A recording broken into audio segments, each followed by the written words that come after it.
बीडमधील अंबाजोगाई या ठिकाणी एका दुर्दैवी अपघातात स्वामी रामानंद तीर्थ रुग्णालयातील एका महिला कर्मचाऱ्याचा मृत्यू झालाय। राज्य परिवहन महामंडळाच्या बसच्या चाकाखाली चिरडून त्यांचा अंत झाला असून बस चालक नशेत असल्याचा गंभीर आरोप नातेवाईकांनी केला आहे। येथील मूळ रहिवासी असलेल्या आणि गेल्या 35 वर्षांपासून अंबाजोगाईच्या स्वाराती रुग्णालयात कार्यरत असलेल्या 55 वर्षीय विजयमाला नानाभाऊ सरवदे यांचा हा अपघाती मृत्यू झालाय।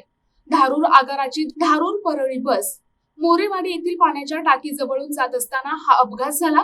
विजयमाला सरवदे या बसमधून उतरत असताना चालकाच्या लक्षात न आल्यामुळे त्यांनी बस पुढे घेतली आणि सरवदे चाकाखाली आल्या।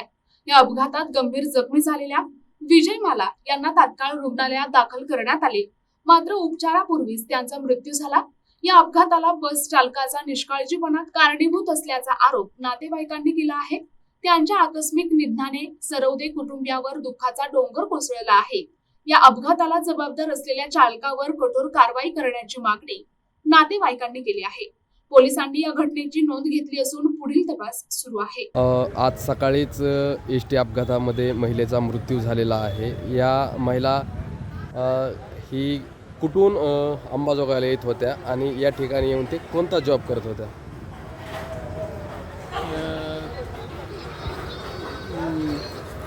विजयमाला वाघमारे हे त्यांचं नाव होतं।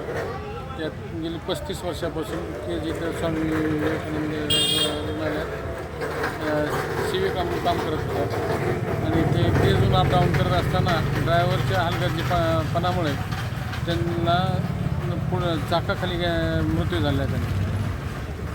हा अपघात कुठे झाला आहे? हा अपघात पाण्याची टाकी लातूर रोड मोरेवाडी ते उतरत असताना गाडीतून उतरत असताना त्यांनी ड्रायव्हरने गाडी चालू करून पुढं घेतली, त्यात ते अडकले गेले आणि त्या ड्रायव्हरच्या हलगर्जीपणामुळे त्यांचा मृत्यू झाला। नेमकं ते चाकाखाली आल्या होत्या की दरवाजात अडकल्या होत्या? चाकाखाली आल्या होत्या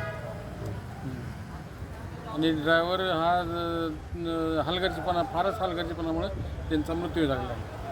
साधारण घरी येऊन किती वाजता बाहेर पडल्या होत्या? घरी येऊन त्यांनी ते 6 वाजता निघले होते आणि ते धारूर परळी ही गाडी बस होती आणि मला तिथले ड्रायव्हर ज्या ठिकाणी ॲक्सिडेंट झाला त्या ठिकाणचे जे रिक्षावाले होते ते नशेमध्ये होता असं मला त्या सदरच्या ड्रायव्हर हे जे आहेत का रिक्षावाले त्यांच्याकडून कळालं। जो बसचा ड्रायव्हर होता तो नशेमध्ये होता? हां, तर त्याचं तात्काळ त्याला ते हे करण्यात यावे, मेडिकल करण्यात यावे अशी ते आमची मागणी आहे। जोपर्यंत त्यावर गुन्हा दाखल मेडिकल त्या ड्रायव्हरचं होत नाही तोपर्यंत आम्ही प्रेत हलविणार नाही अशी आमची हे आहे मागणी आहे। आपण कोण म्हणजे? मी माझी ती मिळवणी होती, मी माणिक कांबळे केजलाच राहतो, केजवरून ते अपडाऊन करत असतो। विजयमाला नानाभाऊ सरवदे 1995-96 पासून इथं हंगामी कर्मचारी म्हणून काम करत होत्या। ती माझी मावशी आहे आणि सकाळी रोजच्या प्रमाणेच ती केजवर अंबाजोगाईला ड्युटीसाठी येत असताना पाण्यात टाकीवर उतरली आणि उतरता वेळेस ती नेमकं बसवाल्याने काहीतरी बस पुढे घेतली आणि त्या झटक्याने तिची साडी काहीतरी अडकली असणार बसमध्ये आणि ती खरचटत गेली गाडीसोबत आणि असं होऊन ती अपघात झाला आणि ती जागेवरच एक्सपायर झाली। मागणी म्हणजे आता ते ड्रायव्हर आणि कंडक्टर ह्या दोघांवर काही ती कायदेशीर कारवाई करण्यात यावी बस एवढी आमची मागणी होती। रोजच्या रुटीनप्रमाणे त्या केजून अंबाजोगाईसाठी यासाठीला ड्युटीसाठी येत होत्या आणि पाण्याटाकीवर बसमध्ये उतरले असताना ते अपघात झाला। मग ते सकाळी 6 वाजता तिथून केजून निघाले असतील ते आणि इथं 7:15 इथं ॲक्सिडेंट झाला इथं पाण्याटाकीवर। 7 वाजता मला फोन आला भावाचा असं झालं म्हणून, मग मी लगेच माझ्या भावाला फोन केला, तो इथं असतो ना यासाठीला, मग तो लगेच इथं गेला की मग त्यांनी सांगितलं मला असं झालं म्हणून, मग मी पण लगेच आलो, मग इथं येऊन बघतो तर काय ते झालेलं। NTV news Marathi Beed.